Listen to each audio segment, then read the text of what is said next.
Hello दोस्तों, आज के वीडियो लेक्चर में आप सबका स्वागत है। आज हम लोग देखने जा रहे हैं कि ओवरव्यू कैसे लिखना है। How to write an overview. Overview लिखने के लिए ग्राफ में से इंफॉर्मेशन को कैसे सिलेक्ट करना है, कौन सी इंफॉर्मेशन को सिलेक्ट करना है, कितने टाइप की इंफॉर्मेशन हो सकती है कि जो आप ओवरव्यू में लिख सकते हो, ओवरव्यू लिखने के लिए कौन सी फॉर्मल सेंटेंस स्ट्रक्चर्स आपने यूज करनी है और पूरी इंफॉर्मेशन को कैसे अरेंज करना है, ये सभी कंसेप्ट, पूरे टेक्निकल एस्पेक्ट्स आज की इस क्लास में हम कवर करेंगे। एनिमेटेड स्लाइड्स में आप देखोगे और इजीली आप स्टेप बाय स्टेप सब चीजों को समझोगे। बहुत ही एक्साइटिंग लेक्चर होने वाला है और हम भी इसको लेके बहुत ही एक्साइटेड हैं। एक ही लाइन ग्राफ के ऊपर हम 3-4 तरीके से ओवरव्यू को लिखेंगे ताकि आपको ऑल अराउंड सभी एंगल से पता चले कि ओवरव्यू को कैसे कैसे लिखा जा सकता है और इसके बाद आपको ओवरव्यू लिखने में बिल्कुल भी कभी भी परेशानी नहीं आएगी। तो बने रहिए, स्टार्ट करते हैं पूरे जोश के साथ आज का लेक्चर, आइल्स राइटिंग टास्क 1 ओवरव्यू पैराग्राफ। सबसे पहले हम ये देखते हैं कि ओवरव्यू में असल में आपने लिखना क्या होता है। ओवरव्यू में आपने लिखना होता है most important data, most important information जो कि ग्राफ में है। मतलब कि वो इंफॉर्मेशन जो पूरे ग्राफ में आपको सबसे इंपॉर्टेंट लगती है और पूरे ग्राफ के बारे में आपको बता रही है।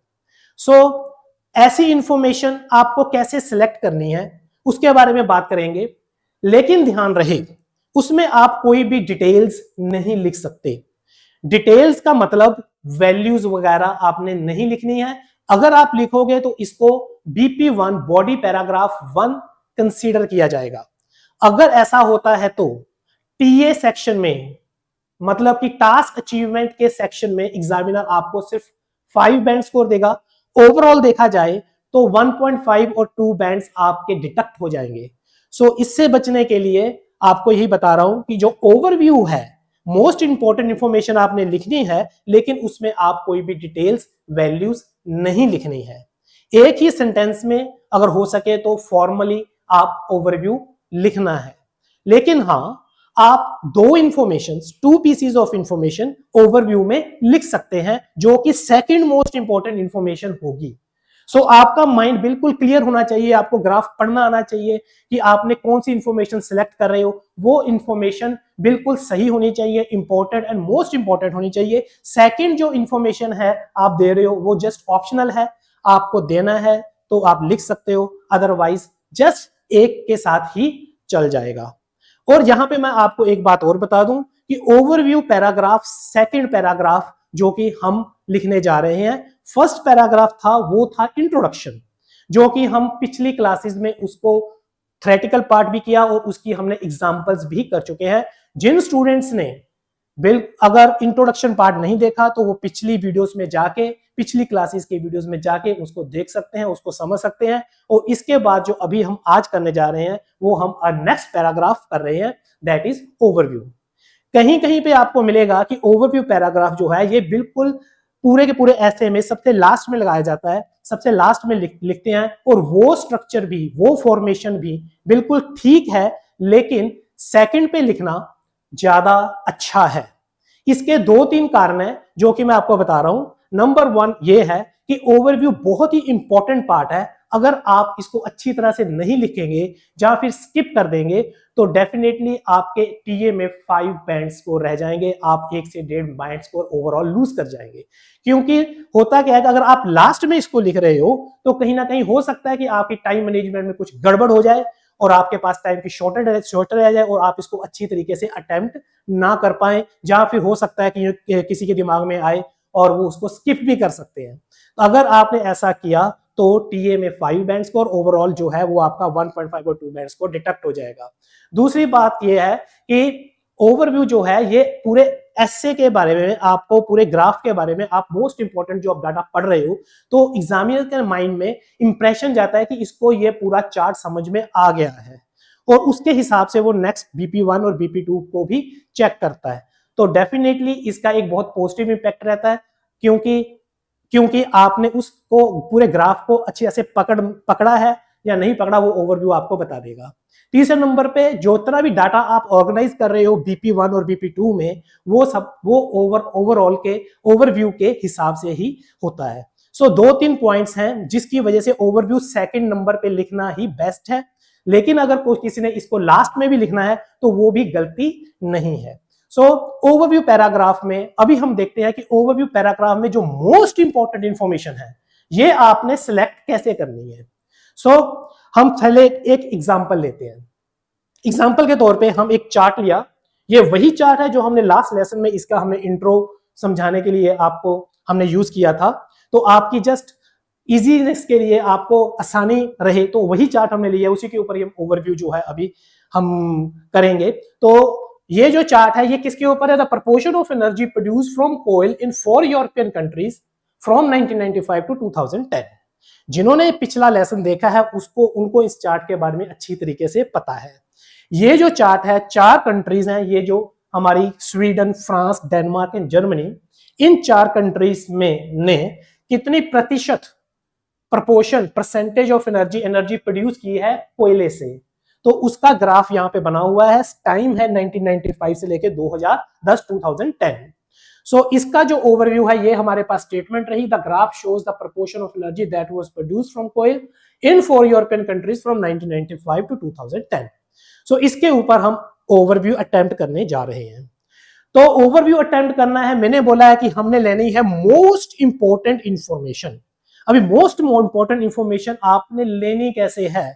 पहली बात तो ये है जो सिंपल बताई जाती है कि भाई ये देखिए कि ग्राफ में टाइम है, टाइम के हिसाब से जो है वैल्यू चेंज हो रही है, बिल्कुल हो रही है। लाइन ग्राफ में हमेशा टाइम आपको मिलेगा, एक रनिंग टाइम मिलेगा, एक टाइम फ्रेम मिलेगा जिसके हिसाब से वैल्यूज चेंज हो रही हैं, वैल्यूज गिर रही हैं और वैल्यूज बढ़ रही हैं। मतलब कि इंक्रीज डिक्रीज फ्लक्चुएशन जो है, चेंजेस जो है वो वैल्यूज में हो रहा है। अगर ऐसा है तो आपने ओवरव्यू ट्रेंड के ऊपर लिखना है। ट्रेंड क्या होता है तो उसके बारे में अभी एक फ्लो चार्ट के हिसाब से हम लोग समझते हैं। तो ध्यान दीजिए, हमने क्या करना है, लिखना है ओवरव्यू। अभी मैंने आपको बताया कि हमने देखनी है most important information. Most important information हम अभी जो ओवरव्यू लिख रहे हैं वो लिख रहे हैं वैल्यू चार्ट्स का। जितने भी वैल्यू चार्ट्स हैं, line graph, bar graph, pie chart, table या मल्टीपल लाइन डायग्राम्स, ये जो वैल्यू चार्ट्स हैं उनके ऊपर हम देखेंगे कि ओवरव्यू उसका लिखना, मोस्ट इंपॉर्टेंट इंफॉर्मेशन उसकी देखनी है। तो पक्की बात है कि ये जो मोस्ट इंपॉर्टेंट इंफॉर्मेशन होगी वो भी वैल्यू के ऊपर होगी कि मोस्ट इंपॉर्टेंट वैल्यू कौन सी है। चलो देखते हैं। अगर टाइम फ्रेम है, आपने देखना है कि उस चार्ट में क्या टाइम फ्रेम है। जैसे कि हम एग्जांपल जो ले रहे हैं इसमें टाइम फ्रेम है, टाइम के हिसाब से वैल्यू चेंज हो रही है। अगर ऐसा है, अगर यस टाइम फ्रेम है तो आप ट्रेंड के पास जाएंगे। मतलब है कि चेंज हो रहा है, टाइम के साथ वैल्यू चेंज हो रही है, चेंज है इसमें, बिल्कुल है, तो आप ट्रेंड के साथ जाएंगे। तो ये ट्रेंड जो है ये क्या चीज है? ये जो ट्रेंड है, ये जो ट्रेंड है, ठीक, आपने जो ओवरव्यू लिखना है इस ट्रेंड के ऊपर आप लिख सकते हो this is the most important information, one of the most important information you can say. तो ये सबसे बढ़िया इंफॉर्मेशन में से एक है। तो ये ट्रेंड होता क्या है? ट्रेंड होता है कि आप कोई भी कैटेगरी ले लीजिए। मतलब यहां पे 4 देश हैं, मान लीजिए अभी आप यहां पे देख रहे हो ग्रीन लाइन जो है ये डेनमार्क है। तो ये जो डेनमार्क है, डेनमार्क पूरे पीरियड में इसमें चेंज क्या हुआ है? क्या ये चेंज पॉजिटिव है या नेगेटिव है? क्या ये चेंज इंक्रीज हुआ कि डिक्रीज हुआ, अपवर्ड है कि डाउनवर्ड है? वो हम कैसे देखेंगे? वो देखेंगे हम डिफरेंस के साथ। वो देखेंगे, फर्स्ट पॉइंट देखिए, लास्ट पॉइंट देखिए, इनका करिए और देखिए जैसे कि ये 60% है और आगे बढ़ते बढ़ते 2010 में ये रह गया सिर्फ 10%। तो ये डाउनवर्ड है, जो इसकी वैल्यू है वो डिक्रीज हुई है। तो इसका जो ट्रेंड है वो नीचे गिरा है। तो डेफिनेटली ऐसी इसको ही हम ट्रेंड बोलेंगे। First point and last point, इसका डिफरेंस देखिए, ये पॉजिटिव में है या नेगेटिव में है, तो इसको हम ट्रेंड बोलते हैं। तो ये एक इंपॉर्टेंट इंफॉर्मेशन रहती है इंडिविजुअल कैटेगरी के लिए, सबकी अलग अलग रहेगी। जैसे कि डेनमार्क जो है 50% नीचे गिर रहा है, ऐसे ही अगर आप देखोगे next line that is Germany, ये जो है तकरीबन 38% जो है डाउनफॉल है इसका। और इसके बाद अगर आप दो और देख रहे हो, ये जो है स्वीडन एंड फ्रांस, तो ये भी तकरीबन 5 से 10% जो है पूरे टाइम पीरियड में नीचे गिर रहे हैं, इनका जो ट्रेंड है डाउनवर्ड्स है। सो सबका अपना अपना ट्रेंड है। पहली बात तो ये है कि ये ट्रेंड हमेशा इंडिविजुअल रहता है, तो इनका सबका अपना अपना ट्रेंड है और सभी का ट्रेंड नीचे गिर रहा है। ये जो है सबसे इंपॉर्टेंट इंफॉर्मेशन है, ये पहली इंपॉर्टेंट इंफॉर्मेशन है, स्टेप बाय स्टेप समझिए। तो यहां पे हम लिख सकते हैं, तो हम बिल्कुल देख सकते हैं कि हमने देखना है ट्रेंड, ठीक है। तो ये ट्रेंड देखिए, इंपॉर्टेंट इंफॉर्मेशन है। आगे चलिए, अभी आप ट्रेंड जो है उसमें कंपैरिजन कर सकते हो, किसका ट्रेंड ज्यादा गिरा, किसका ट्रेंड कम गिरा। अभी इसमें इंपॉर्टेंट इंफॉर्मेशन क्या होती है, हाईएस्ट ही होती है, हमेशा हाईएस्ट होती है कंपैरिजन में। सो किसका ट्रेंड सबसे ज्यादा नीचे गिरा, तो वो हम यहां से देखेंगे। तो जैसे कि अभी देखिए ट्रेंड है, तो ट्रेंड में कंपैरिजन कीजिए, तो highest change in trend, highest change in trend, ये देखिए सही है। आप लोएस्ट भी अगर देखते हो, उसके बाद जो है लोएस्ट, ये भी उसके बाद इंपॉर्टेंट इंफॉर्मेशन है, लेकिन हाईएस्ट जो है ये सबसे ज्यादा इंपॉर्टेंट इंफॉर्मेशन है। दिस इज उसके बाद सेकंड मोस्ट इंपॉर्टेंट इंफॉर्मेशन। सो ये भी देख सकते हो। अभी हम इस केस में अगर देखते हैं, तो आप देखोगे कि जो डेनमार्क है, ग्रीन लाइन है, ये सबसे ज्यादा नीचे गिरा, इसका ट्रेंड सबसे ज्यादा नीचे गिरा। तो चेंज इन ट्रेंड की अगर मैं बात करूं, तो ये 50% डाउन हुआ है और बाकी सबके सब जो हैं वो इससे कम है। तो मैं ये बोल सकता हूं कि सबसे ज्यादा वैल्यूज जो हैं वो जो है गिरी हैं डेनमार्क की, तो ये हो गया हाईएस्ट चेंज इन ट्रेंड। सो ये भी इंपॉर्टेंट इंफॉर्मेशन है। सो अभी तक हमने जस्ट क्या किया है कि भाई अगर टाइम है तो आप देखोगे ट्रेंड देखोगे, एक तो ये सबसे इंपॉर्टेंट है, और फिर इसके बाद देखोगे किसका ट्रेंड सबसे ज्यादा ऊपर या नीचे हुआ है, तो ये जो है उसके बाद इंपॉर्टेंट इंफॉर्मेशन है। अगर अच्छा दूसरी बात है, अगर आपने ट्रेंड नहीं देखना, अगर आप नो वाली साइड में जाते हो, अभी ये दो चांस हो सकते हैं, दो ऑप्शंस हो सकती हैं। एक तो चार्ट में ही रनिंग टाइम नहीं है, टाइम फ्रेम नहीं है, तो हमने जाना ही इस साइड में है।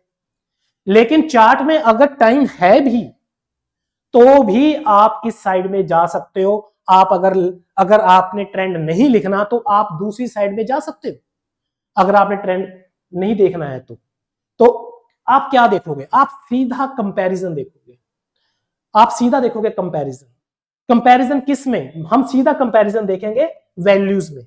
अगर इस साइड में आए तो कंपैरिजन देखा था ट्रेंड में, अगर इस साइड में जा रहे हो तो आप सीधा कंपैरिजन देखो वैल्यूज में। अभी हम इस चार्ट में देखते हैं, आप देखो हाईएस्ट वैल्यू, मगर आप देखो भी टॉप मोस्ट पॉइंट कहां पे है, यहां पे है, ये रहा सबसे ऊपर टॉप मोस्ट पीक पॉइंट। तो 1995 में जो वैल्यू 60% है किसकी, डेनमार्क की, ये जो है आपने हाईएस्ट वैल्यू पकड़ ली। लेकिन अभी कंपैरिजन करना है, तो हम हाईएस्ट पकड़ ली है, अभी हम देखेंगे कोई और पॉइंट और उसकी हाईएस्ट देखेंगे। अभी हम देखेंगे कि ये हाईएस्ट कहां पे चेंज हो रहा है।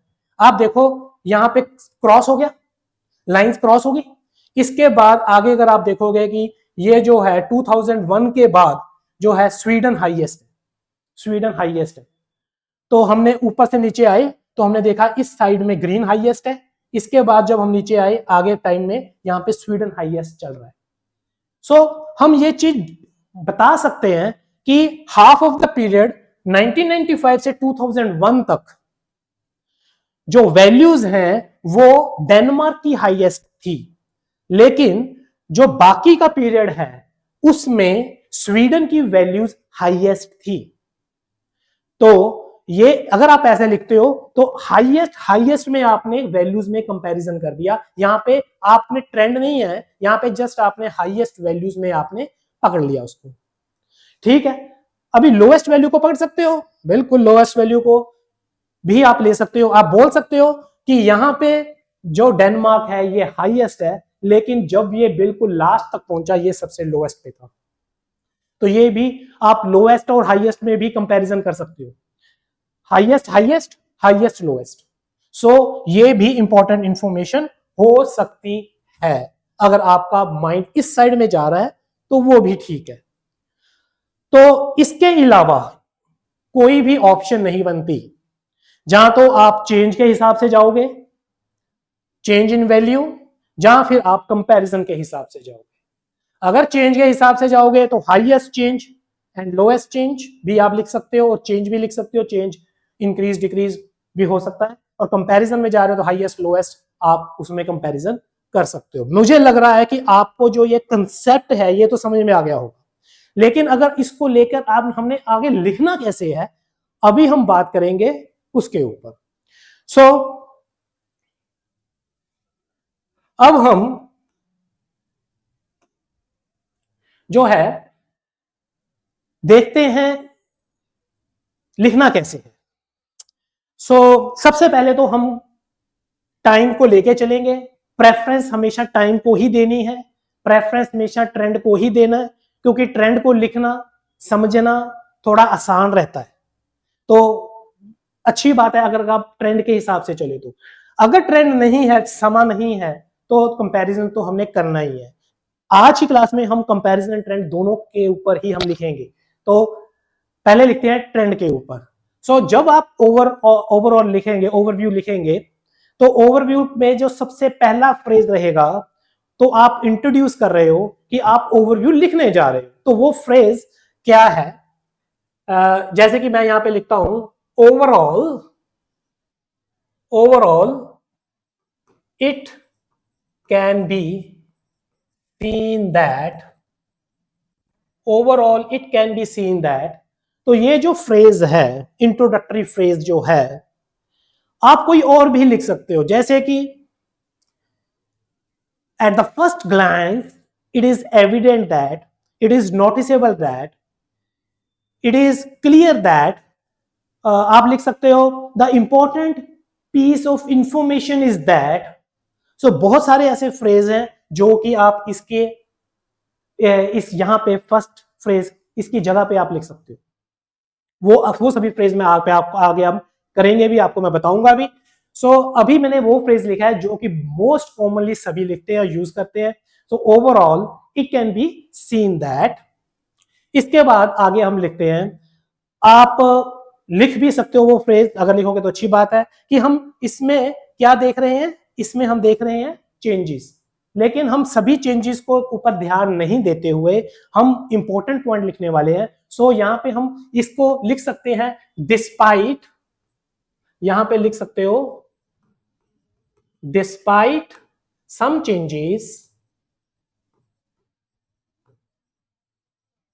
कॉमा डिस्पाइट सम चेंजेस, कुछ चेंजेस होने के बावजूद, मतलब हम उसको इग्नोर कर रहे हैं। डिस्पाइट सम चेंजेस, हो क्या रहा है, वैल्यू डिक्रीज्ड। हम देख रहे हैं फर्स्ट पॉइंट एंड और लास्ट पॉइंट, हमने सभी का देखा, सभी की जो first point and last point को देखा, सभी के ट्रेंड्स को देखा, सभी का ट्रेंड नीचे जा रहा है। तो हम यहां पे लिखेंगे कि वैल्यू, मतलब आप अभी ट्रेंड मत लिखिए कि trend decreased in all the countries, trend of all the countries fail dropped, ऐसे नहीं लिखना।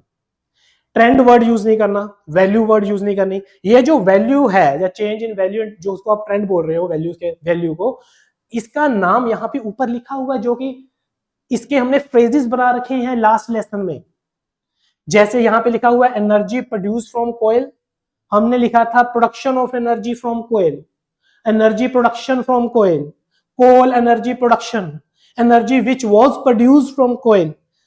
तो बहुत सारे फ्रेज हमने जो पीछे बनाए हुए थे, उनमें से कोई भी एक फ्रेज लो अच्छा सा, और उसको हम अभी यूज करेंगे। तो वो इसीलिए बनाए हुए हैं, जब भी वैल्यू की बात होगी, जब भी ट्रेंड की बात होगी तब हम इसके फ्रेजेस को यूज करेंगे, अलग अलग फ्रेजेस को यूज करेंगे। सो एक कोई सिंपल सा फ्रेज यहां पे मैं लिखता हूं, कोल एनर्जी प्रोडक्शन, चलो कोल एनर्जी प्रोडक्शन। अच्छा, आप लिख सकते हो the percentage of coal energy production, क्योंकि हमने इंट्रोडक्शन में ये बहुत कुछ लिख चुके हैं, ठीक है, अभी ये परसेंटेज है, तो उसको हम अभी नेक्स्ट में उसी कंटेक्स्ट में चल रहा है, तो इसीलिए मैंने यहाँ पे ये परसेंटेज ऑफ में पूरा फ्रेज नहीं लिखा, ठीक है। कोल एनर्जी प्रोडक्शन मतलब इसको, मतलब ट्रेंड इसका है, ये है कोल एनर्जी प्रोडक्शन क्या हो रही है, डिक्रीज हो रही है सभी कंट्रीज में। सो मैं लिख रहा हूं कोल एनर्जी प्रोडक्शन, ठीक है, डिक्रीज्ड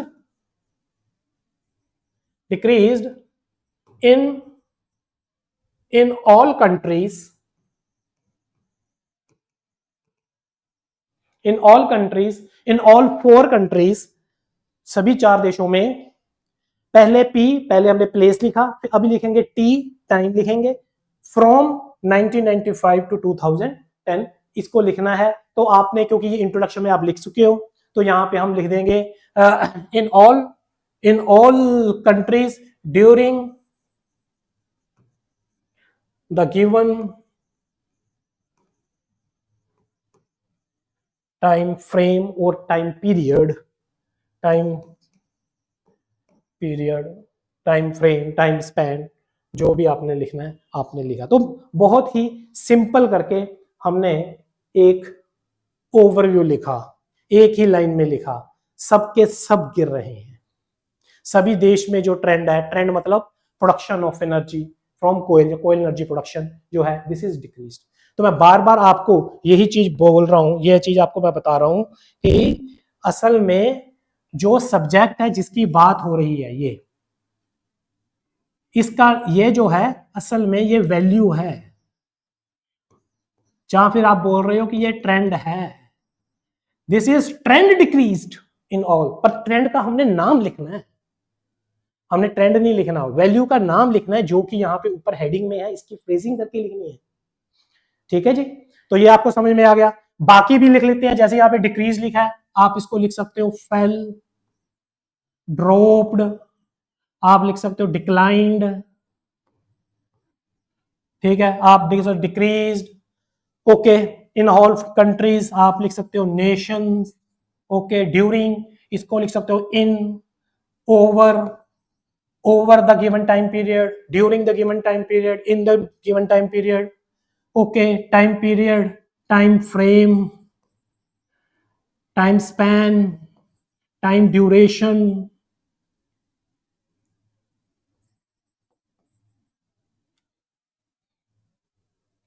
तो आप कुछ भी इनमें से आप लिख सकते हो। यहां पे लिखा हुआ है डिस्पाइट सम चेंजेस, डिस्पाइट की जगह पे आप लिख सकते हो इन स्पाइट ऑफ, आप लिख सकते हो एक्सेप्ट, आप लिख सकते हो विद द एक्सेप्शन ऑफ,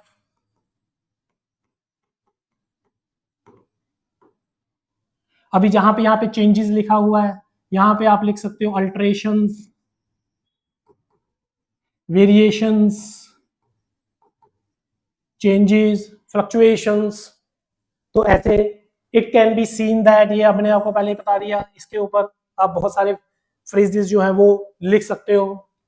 तो फ्रेज चेंज करना, वर्ड्स चेंज करना, सेंटेंस फॉर्मेशन भी आप चेंज कर सकते हो, वो भी मैं आपको यहाँ पे बताऊंगा। तो बहुत सारे तरीके हैं कि आप जो है अपनी वेरिएशंस रेंज दिखा सकते हो अपनी वोकैबुलरी की, अपनी ग्रामर की। यहां पे एक और जो है मैं आपको बताता हूं कि ओवरव्यू हमने वहां पे देखा, फ्लो चार्ट में देखा था कि आप ट्रेंड को कंपैरिजन कर सकते हो। अभी ट्रेंड का कंपैरिजन क्या है, हमने बोला कि ये सारे के सारे नीचे की ओर है, सबके सब गिर रहे हैं, सबके सब ड्रॉप हो रहे हैं, फेल हो रहे हैं, ठीक है। अभी इनमें से कौन सा सबसे ज्यादा नीचे गिर रहा है, ये क्या है, क्योंकि ट्रेंड सबका है, अभी सबका है, और इनमें से सबसे ज्यादा कौन नीचे गिर रहा है, सबका अपना अपना ट्रेंड है। तो इनमें से डेनमार्क जो है 50% के हिसाब से सबसे ज्यादा नीचे गिर रहा है। तो यहां पे हम उसके हिसाब से सेकंड मोस्ट इंपॉर्टेंट इंफॉर्मेशन है, पहली इंपॉर्टेंट इंफॉर्मेशन हमने लिख दी कि सभी नीचे गिर रहे हैं, अभी दूसरी इंपॉर्टेंट इंफॉर्मेशन, अगर आप चाहो तो लिख सकते हो कि भाई जो डेनमार्क है ये सबसे ज्यादा नीचे गिर रहा है, पर ये नहीं लिखना कि 50% नीचे गिर रहा है। यहां पे हमने एग्जैक्टली कुछ भी मेंशन नहीं करना, कोई वैल्यू मेंशन नहीं करनी, डिटेल्स हो जाएंगी अदरवाइज में, ठीक है। तो उसको अगर आपने लिखना है तो आप वो कैसे लिखोगे, मैं यहां पे ऐड कर रहा हूं, यहां पे कोमा लगा रहा हूं, कोमा, जहां पे फुल स्टॉप है कोमा, यहां पे मैं अभी लिख रहा हूं this trend coal energy production decreased more significantly ना, मोस्ट सबसे ज्यादा है ना, most significantly,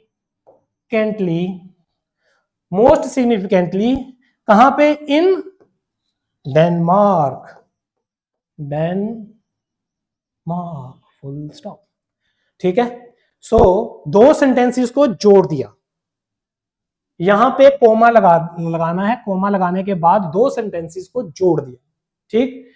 coal energy production decreased in all the countries and coal energy production decreased most significantly in Denmark, ठीक है। सभी देशों में गिरी ओवर द टाइम पीरियड, और सबसे ज्यादा गिरी in most significantly in Denmark. तो दिस, ये जो इंफॉर्मेशन जो लिखी है ये सेकंड मोस्ट इंपॉर्टेंट इंफॉर्मेशन है, और आप ट्रेंड में कंपैरिजन कर रहे हो। अगर आप नहीं भी लिखोगे तो चल जाएगा, जितनी जितनी डिमांड करती है आइल्स, कम से कम एक इंफॉर्मेशन लिखनी है, मोस्ट इंपॉर्टेंट लिखनी है, वो आपने कवर कर दी और आपने बता दिया कि सबके ट्रेंड नीचे गिर रहे हैं, इसको लिखने की जरूरत नहीं है। लेकिन अगर आप लिखते हो आपके बैंड स्कोर बढ़ भी सकते हैं, क्योंकि आप यहाँ पे अपनी ग्रामर की रेंज बता रहे हो, आप बता रहे हो कि मैं कॉम्प्लेक्स सेंटेंस लिख पा रहा हूं, आप बता रहे हो कि मेरी रेंज जो है, मेरी वोकैबुलरी वो उसकी जो रेंज है वो ज्यादा है, तो उसके हिसाब से जो है आपको बैंड स्कोर जो GAR में एंड TA में भी, क्योंकि आपने सेकंड मोस्ट इंफॉर्मेशन को भी सही से पिक किया और आपने उसको हाईलाइट किया, तो उसके भी आपको मार्क्स मिलेंगे। लेकिन अगर आपने गलत इंफॉर्मेशन चूज कर ली, जहां फिर आपके ग्रामर की स्ट्रक्चर में गलती हो गई, कोई वोकैबुलरी या स्पेलिंग मिस्टेक हो गए, तो उल्टा लेने के देने पड़ जाएंगे, उल्टा बैंड आने थे लेकिन अभी जाएंगे फिर। सो इसलिए अपने हिसाब से देखना है कि हमने कितनी लिखनी है, लेकिन एक इंफॉर्मेशन तो लिखनी है। ओके, अभी हम तीसरा पॉइंट भी क्लियर कर लेते हैं साथ में। तीसरा पॉइंट क्या है कि हम कंपैरिजन के हिसाब से लिखते हैं। ये जो सारा का सारा जो लिखा है ये हमने टाइम के हिसाब से लिखा है, चेंज एंड इसके बाद हाईएस्ट चेंज, मतलब ट्रेंड देखा, फिर देखा हमने हाईएस्ट चेंज इन ट्रेंड। तो ये तो ऐसा। अभी आप देखिए, मैं दोबारा लिख रहा हूं जो है, और वो लिखूंगा, वो लिखते हैं हम लोग जस्ट किसके हिसाब से, हाईएस्ट एंड लोएस्ट वैल्यू के हिसाब से, कंपैरिजन के हिसाब से। देखिए फर्क क्या पड़ेगा होगा, तो वही स्टार्टिंग वैसे ही करते हैं। Overall it can be seen that, ठीक है, ये तो वही, आप आगे ये भी लिख सकते हो, डिस्पाइट सम चेंजेस अगर लिखना है, अदरवाइज आप अभी मेन जो है जो आप लिखोगे, ठीक है। अभी आप देख रहे हो हाईएस्ट वैल्यू किसकी है, ठीक है। सो हम बोलेंगे, ठीक है, कि इसमें से Denmark witness the highest energy production, ठीक है, Denmark witnessed the highest energy production from coal during the first half, during the first half of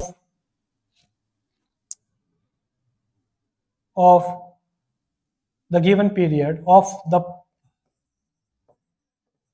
given period,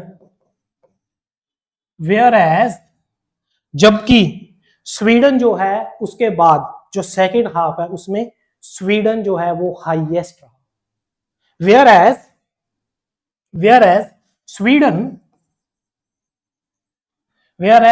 Sweden experienced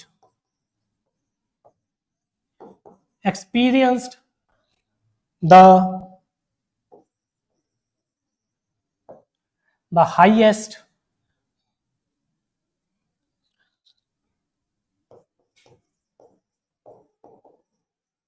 production of coal energy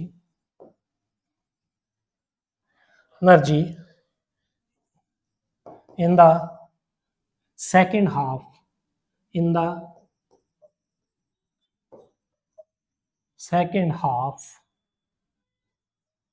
of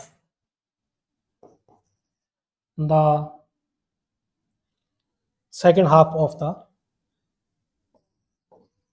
given time span। यहां पे जो आपने first half, ये जो है ये आपको यहां पे मत लिखिए, क्योंकि ये जो है नीचे हम नीचे एक बार ही लिख लो तो वो काफी है। सो आपने यहां पे जस्ट किया क्या कि ये जो डेनमार्क है ये हाईएस्ट था फर्स्ट हाफ में, during the first half, whereas Sweden जो है उसने एक्सपीरियंस किया हाईएस्ट प्रोडक्शन जो है in the second half of the given time period. आप ऐसे लिख सकते हो, लेकिन आप अगर इसको देखोगे कि इसको जब आप लिखोगे और भी स्ट्रक्चर्स हैं, आप बी वर्ब के हिसाब से लिख सकते हो। The highest energy production was in Denmark during the first half, whereas the second half saw the highest value in Sweden। तो आप अलग अलग स्ट्रक्चर्स में भी इसको लिखा जा सकता है। ये कंपैरिजन की स्ट्रक्चर्स हैं, कंट्रास्ट की स्ट्रक्चर है, कॉम्प्लेक्स सेंटेंस है। तो आप इस तरीके से अगर आप लिखोगे तो आप कंपैरिजन कर रहे हो, जस्ट वैल्यूज में।